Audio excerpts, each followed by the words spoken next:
نزل سب في الشاطبي. فالشيخ الألباني علق على هذا وقال لي إيه؟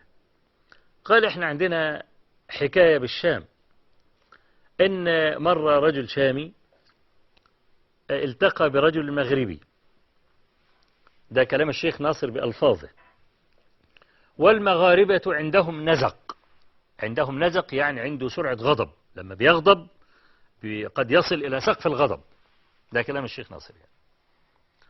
فالشامي الدمشقي قعد يثني على إيه؟ على المغربي، قول له والله يا أخي أنتوا ناس أفاضل وناس ممتازين وناس كرماء وناس كذا وكذا وصفاتكم الجميلة كذا وكذا إلا حاجة واحدة بس. بقول فقال المغربي وبحلق عينيه شنو هي؟ قال له هذه هي،